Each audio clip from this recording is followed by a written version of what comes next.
The Stone Man of Cades Cove. Cades Cove was like a second home to us. Every November, when the tourists thinned and the cold sharpened the air, Sean, Marcus, and I would pack up our muzzle loaders and disappear into the Smokies for a couple of days. We knew the ridges and hollows like old friends. At least, we thought we did. That year started like any other. We hiked past the usual trails, following an overgrown service road Marcus swore he remembered from years back. By afternoon, we'd set up a quiet little camp near a dried creek bed, ate some jerky by the fire, and turned in early. Nothing strange, nothing out of place. Morning changed that. We split up at sunrise to scout different ridges. Marcus headed north alone, humming like he always did. Sean and I stuck south, radios in hand. We planned to meet again by noon. But noon came and went. Marcus never checked in. At first, we shrugged it off. He was impulsive, easily distracted by deer sign. But another hour passed, then another, and the radio stayed dead silent. A knot formed in my gut. We retraced his route, calling his name into the cold air. That's when we found the prints. Large, deep impressions in the earth. Too long for a person, too narrow for a bear. Each spaced so far apart it made my skin crawl. Whatever made them walked upright and covered ground fast. We followed them until dusk, but they led into darker timber where sound seemed swallowed whole. No snapped branches, no blood, no sign of Marcus. Just those impossible footprints marching deeper into the woods. That night, neither of us slept. I kept seeing movement across the tree line. Something tall, unmoving, staring at us from the shadows. But when I woke Sean, whatever it was had already slipped away. By morning, panic had set in. We tried to make a plan, but before we could even pack our gear, Sean disappeared too. One moment he was beside me, the next his rifle lay abandoned by the tent, his footprints leading into the trees, and then stopping abruptly as if something had lifted him straight off the ground. I was alone. I grabbed my muzzleloader and ran, crashing through the forest, trying to retrace our entry route. But the deeper I went, the more the woods seemed wrong. Landmarks shifted. Trails curved where they hadn't before. Every direction pulled me farther from where I needed to go. And behind me, steps, heavy, measured, tracking me without hurry. Near dusk, I stumbled into a clearing and saw it perched on a ridge above me. Tall, gaunt, pale beneath patches of dark hair. Limbs too long, shoulders too broad. A face that looked almost carved from stone. Primitive, expressionless, watching. In one hand, it gripped something familiar, the rusted barrel of a muzzleloader. It didn't charge. It didn't roar. It simply turned and melted back into the woods as if deciding I wasn't worth the trouble. I ran until the trees broke open onto the Cades Cove Loop Road, nearly collapsing in front of a ranger truck. A full search followed, but nothing of Marcus or Sean was ever found. Not a boot, not a shred of clothing, not a trace. Weeks later, an old local named Elias told me quietly, "You ain't the first to see the Stone Man. That thing's older than us, older than the Cherokee. Don't like fire, don't like noise, and if it knows you're there..." He didn't finish the sentence. I didn't ask him to. 3 years have passed. I don't go back, I don't hunt, and I don't talk about what happened. But sometimes I think about that ridge, about the Stone Man standing there with Marcus's rifle. And I know with sick certainty, my friends weren't lost, they were taken. Locals call it the Big Thicket, but the name hardly does it justice. Southeastern Texas is full of swamps and forests, but this place, this tangled maze of pine, cypress, and blackwater, is different. Old, heavy, alive in a way most woods aren't. My name is Alistair Boone, and for 25 years I patrolled that wilderness as a ranger. I learned its moods the way some men learn the temperaments of horses. I knew the scent of storms, the warning rustle of hogs, the subtle differences between natural sounds and human trouble. Most stories about the thicket, the wild man legends, the glowing swamp lights were just noise to me. tall tales to sell gas station t-shirts. The real threats out there had 2 legs and a meth lab. Until the day I learned those old stories weren't stories at all. It started with a missing hiker, Leo Jimenez, a college kid from Austin. His sedan had been parked at the Turkey Creek trailhead for 2 days. When we arrived, his phone and wallet sat on the passenger seat in full view. No hiker leaves those behind, ever. We hiked in and found his tent pitched neatly beneath a stand of pines, but his gear, his expensive camera and binoculars had been abandoned on a stump, damp from the morning air. A birder wouldn't walk 20 feet without those tools. Something had interrupted him.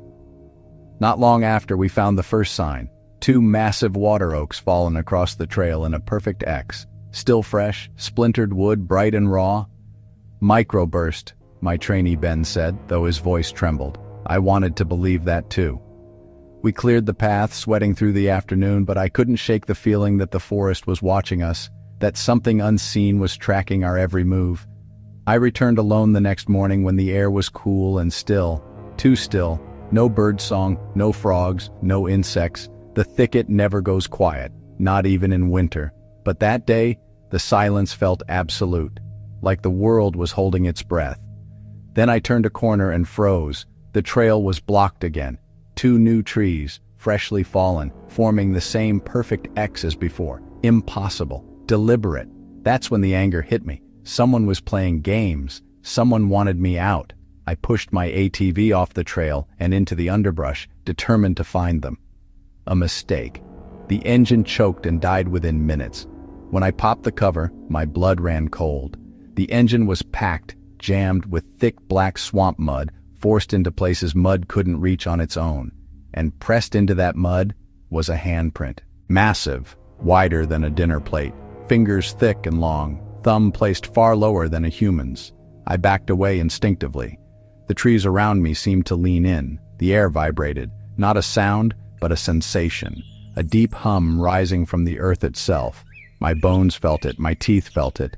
Then came the cracking sounds, heavy wooden impacts circling around me. Something was moving, hunting, and the hum grew louder, nauseating. I ran, blindly, without thought, through thorns and swamp water and darkness thick as oil.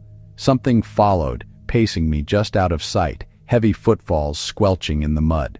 I stumbled into a clearing and nearly collapsed. It was a lair, a den made of interwoven branches and cane, sturdier than any animal shelter I'd ever seen. Around it lay objects, human objects, laid out like trophies. Leo's hiking pole, a child's boot, an old Game Boy half buried in mud. Before I could flee, it stepped from the trees, 8 feet tall, drenched, muscled, covered in heavy matted hair threaded with moss. But the face, that was what broke me. Primitive, human, wrong, and the eyes, intelligent, appraising, a sentinel guarding its territory. I fired my sidearm in pure panic. It barely flinched. I ran until the world spun, until dawn bled through Spanish moss, until I collapsed on an old logging road. A search crew found me hours later, shaking, incoherent, soaked in swamp water. But when I led them back, everything was gone. The lair, the trophies, the signs, even the ATV engine was clean. The official report claimed I'd experienced a hallucinatory episode due to exposure and stress. I was suspended, then retired. They think I lost my mind. But I've spent the last 6 months compiling reports, 70 years worth, of disappearances inside the same square miles. 12 missing people, all last seen near the same invisible boundary. The X's weren't random. They were warnings, filters, tests for whoever wandered too far. And the disappearances? Those weren't accidents. They were clean removals. Witnesses erased to protect something older, stronger, and far more intelligent than any of us ever believed. The thicket isn't just wilderness. It's a fortress. And now I understand the truth I was never meant to see.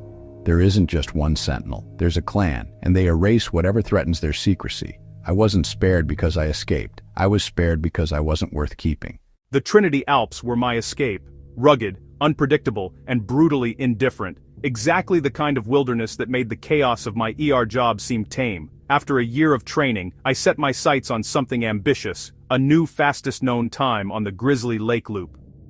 53 miles of punishing climbs, disappearing trails, and isolation so complete it feels like another planet.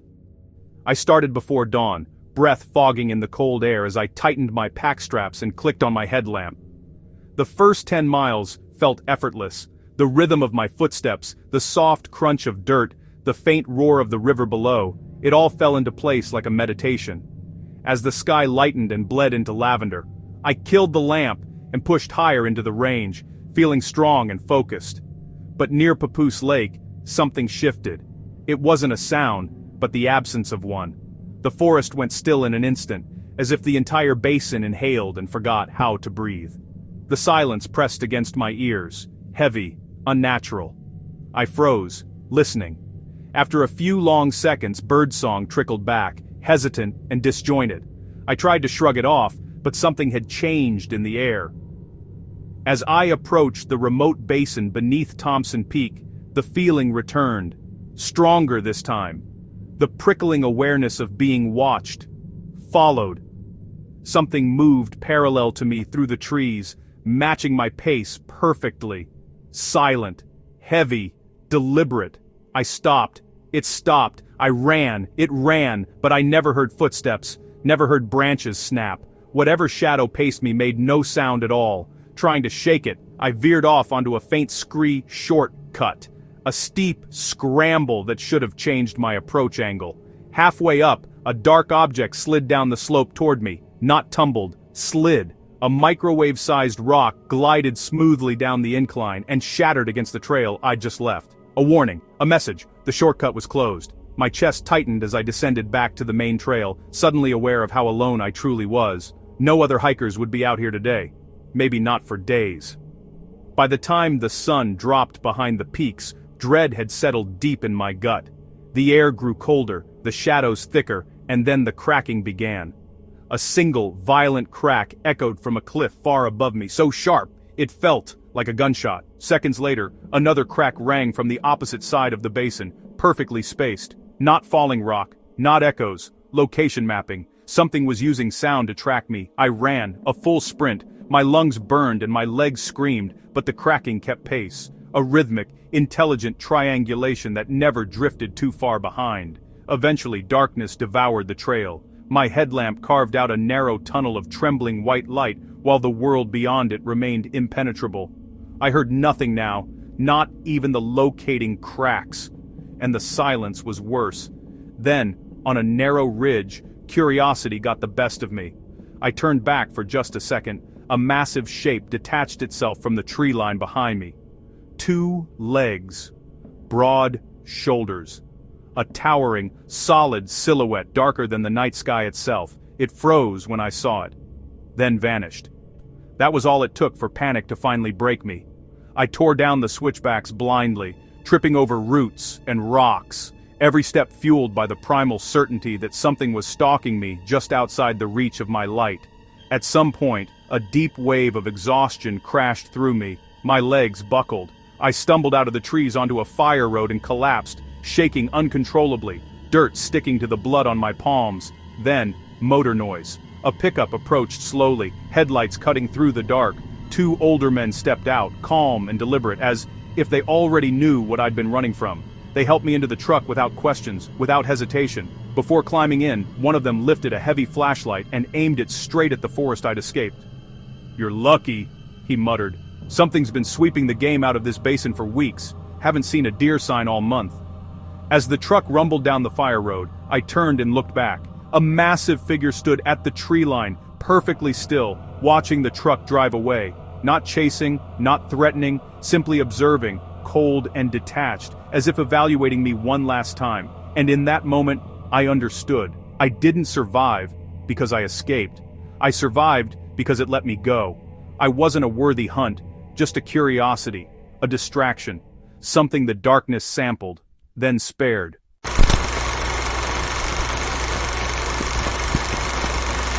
This tractor driver from Colombia claims to have captured an elf child on video, and after watching it, I might just believe him. This eerie footage comes from Candelaria, Valle del Cauca, where a tractor driver, while working in his fields, spotted a strange child standing in the distance. At first glance, the figure looks like an ordinary kid, but as the camera zooms in, its head shape appears oddly elongated, almost elf-like. Not content with just the footage, M.K. Davis returned to the spot and filmed himself next to the fence for comparison. The results are staggering. The creature was easily 4 to 5 feet taller than him. And keep in mind, in the footage, the figure was hunched over while climbing. It watched us all night from the ridge. 1963 Idaho backcountry horror. A retired forestry worker recounts a chilling night in 1963 during a multi-day hike in the Sawtooth Wilderness. After hearing strange guttural calls echoing through the canyons, he and 2 friends spotted a massive silhouette standing on the ridge above their camp. Unmoving. Watching. They tried to ignore it until rocks began tumbling into their campsite. The creature never came into the light. It just stood there hour after hour. This footage was recorded by a driver traveling down a dark, empty road at night until something stepped into his path. A bizarre, 4-legged creature with a distorted, donkey-like face emerged from the darkness. The uploader claims this is a dire wolf, while some commenters believe it's a dogman. And honestly, looking at it, they might be right. It could be a wolf with a deformed face, or maybe something far worse. But the way it just stands there, staring at the car, like it knows something, that's unsettling. There's something off about it. Like it's not just an animal, but something watching, waiting, with sinister intent. One night, after hearing the footsteps return, she sat by the back window with the lights off and a flashlight in hand. Around 2:45 a.m. she heard it again, crunching through the dry pine needles. This time it wasn't moving past. It was pacing, circling. She threw open the door and shouted into the dark, "Go away!" The steps stopped. No running, no fleeing, just stillness. She stood there for nearly a minute, flashlight shaking in her hand. Eventually, the sound of movement returned, this time receding into the forest. She knew then it wasn't just passing through, it was watching. Determined to get proof, she set up 2 trail cameras the next day, one near the shed, one behind the cabin. The following morning, one was missing. The other captured just 19 seconds of movement. A large, dark figure at the edge of the frame, mid-stride, half obscured by trees. She couldn't make out details, but the scale was unmistakable. It was huge, upright, and fast. She brought the footage to the local ranger station. One of the rangers looked at the footage, shrugged, and said, "Could be someone in a ghillie suit, or a bear. But if you're living off Dead Man's Edge, I'd keep the lights on at night." The name was new to her. His supervisor told him, "Never report this." A retired Park Service ranger tells a story from when he was 22, doing trail surveys in Olympic National Park. In 1960, he and a partner found what they believed to be a nesting site. Woven branches, bones, and a strong stench like rotting meat and wet fur. The next morning, a 300-pound log had been moved across their trail. His supervisor told him, "Never report this. Say it was a bear. That's what we all do." If it was a bear, it was walking on 2 legs and building things. Stalked at Shadow Ridge, the true story of a Bigfoot encounter. Locals, he explained, had been telling stories about that stretch of forest for decades. Disappearances, strange sightings, howls in the dark, but they were just stories, until now. On October 10th, it escalated. She was woken by Milo, her golden retriever, barking and growling. It wasn't his usual bark, this was full-blown panic. He stood at the front door, teeth bared, his body low. Elena grabbed a flashlight and looked out the front window. There was something by the woodpile, something large, upright. She could make out a broad shoulder, the slope of a head, covered in dark, matted hair. It was at least 7 feet tall, partially turned away, as if it had just noticed the light. She knew then it wasn't just passing through. In September of 2018, Elena Marks, a 33-year-old illustrator from Portland, relocated to a small A-frame cabin near the edge of the Tillamook State Forest. After a difficult divorce and years of city noise, she wanted space, quiet, and solitude. The listing she found offered all three: 5 acres of dense woodland, a cabin in need of love, and absolute seclusion. She jumped on it. It was quiet, almost too quiet. The first thing she noticed was the absence of sound. No crickets, no owls, no rustling underbrush, just wind through the trees and the creaking of an old home that had sat unoccupied for years. One morning she found large footprints in the mud behind her shed, barefoot. They were wider and longer than her own foot by several inches, deeply sunken into the earth as if made by something heavy. But the following morning, more tracks appeared, this time around the front porch. And on a tree just 15 feet from her bedroom window, there were fresh strips of bark peeled away in long vertical swaths, almost 7 feet off the ground. She assumed it might be a bear. She hoped it was. That hope didn't last. By the second week, she started hearing movement outside at night. Around 2 or 3 in the morning, the forest would come alive, not with typical animal sounds, but with heavy, deliberate footfalls moving through the woods. Other times it sounded like a straight walk by. 2 legs, always bipedal, always circling. But every time she opened the door and stepped onto the porch, the sounds would stop. The woods would go silent again. She knew then it wasn't just passing through, it was watching. Determined to get proof, she set up 2 trail cameras the next day, one near the shed, one behind the cabin. The following morning, one was missing. The other captured just 19 seconds of movement. A large, dark figure at the edge of the frame, mid-stride, half obscured by trees. She couldn't make out details, but the scale was unmistakable.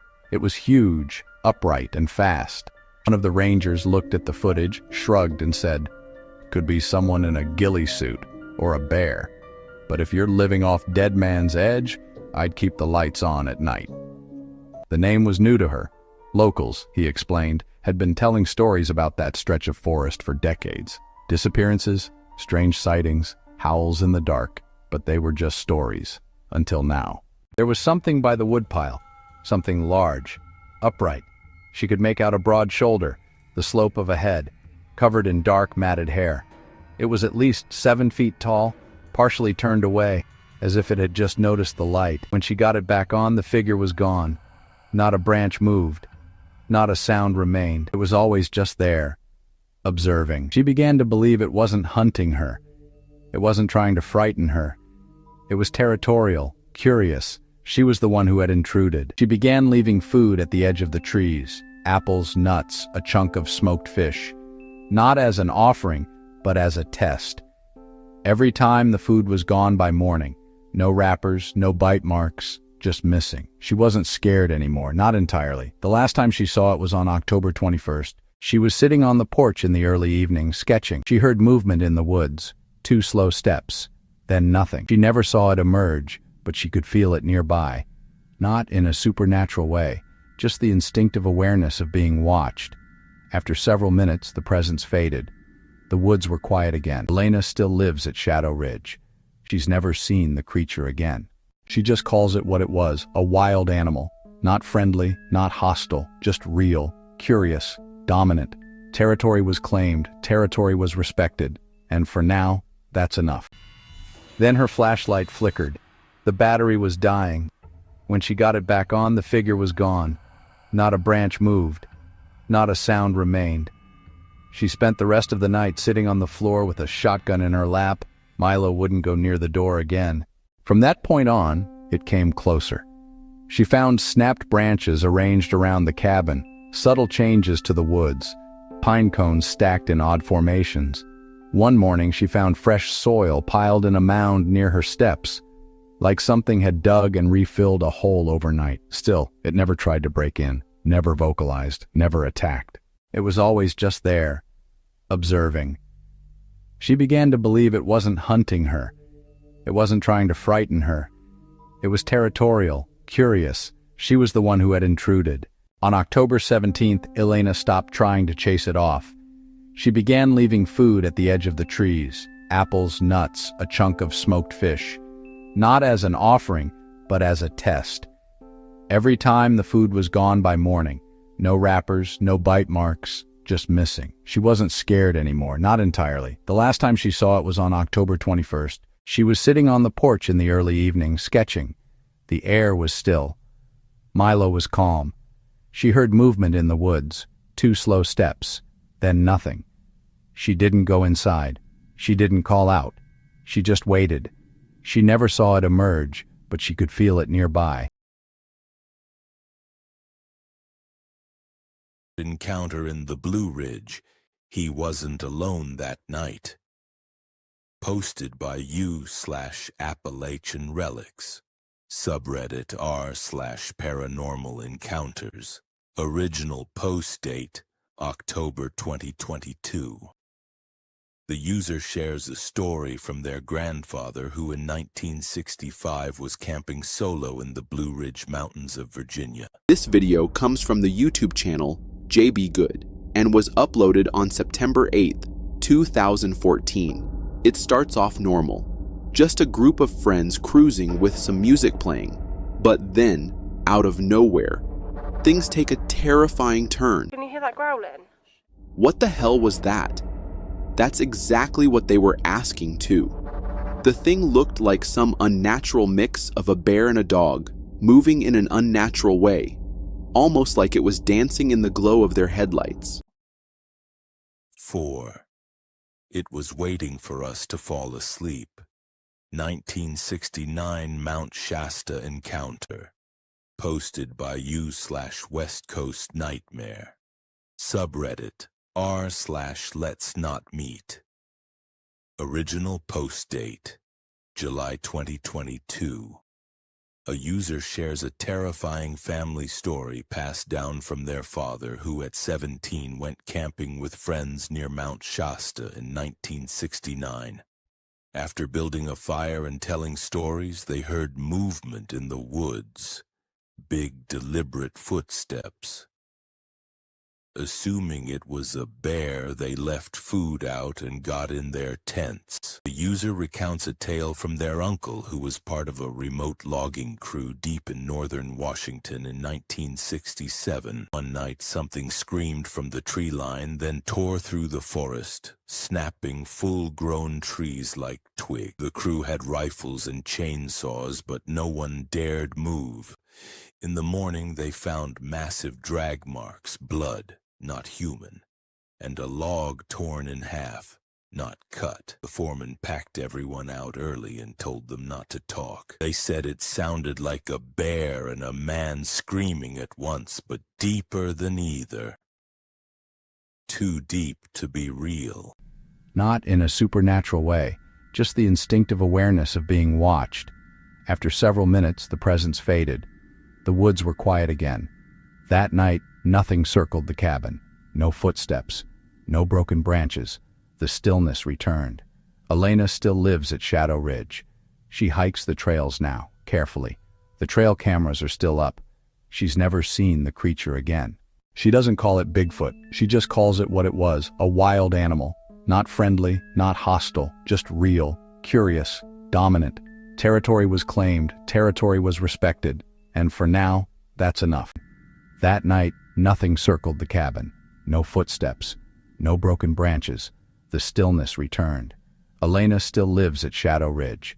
She hikes the trails now, carefully. The trail cameras are still up. She's never seen the creature again.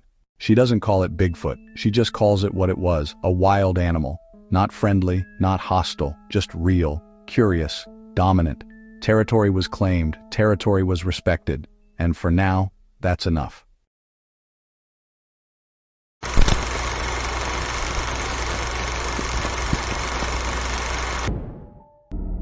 Two girls posted a TikTok video of themselves sneaking onto their university at night to film a dance trend.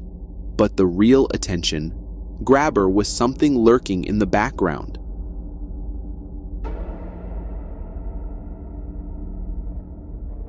The video, uploaded on TikTok, shows two university students performing a viral dance trend in front of the camera. However, If you look closely at the background, you'll notice something eerie. But later, when she was looking through the pictures at home, she spotted something strange, something that shouldn't have been there. The strangest thing about this photo is that there was no one sitting behind them. Even the person sitting next to them confirmed that they didn't see anyone in that spot, but somehow a mysterious figure appeared in the picture.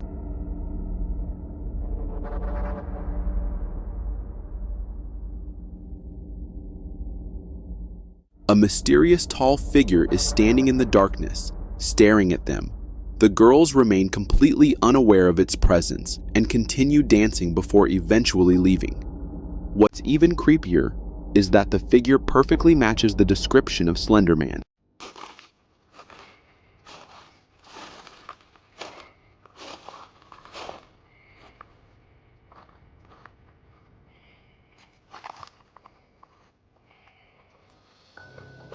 Honestly, this is about as close as it gets to a genuine Bigfoot sighting.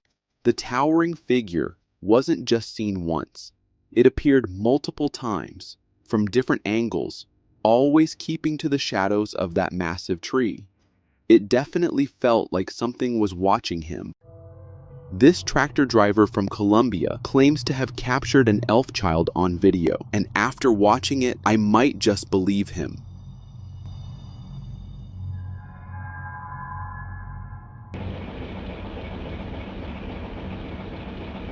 This eerie footage comes from Candelaria, Valle del Cauca, where a tractor driver, while working in his fields, spotted a strange child standing in the distance. At first glance, the figure looks like an ordinary kid, but as the camera zooms in, its head shape appears oddly elongated, almost elf-like.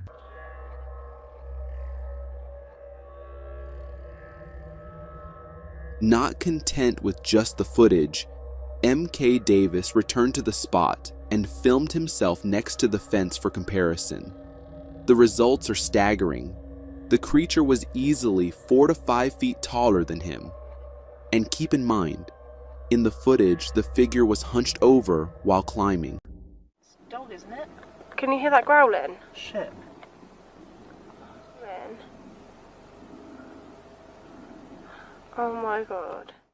This video comes from the YouTube channel JB Good and was uploaded on September 8th, 2014. It starts off normal, just a group of friends cruising with some music playing. But then, out of nowhere, things take a terrifying turn. They tried to ignore it until rocks began tumbling into their campsite and returned pale and speechless. The creature never came into the light. It just stood there hour after hour,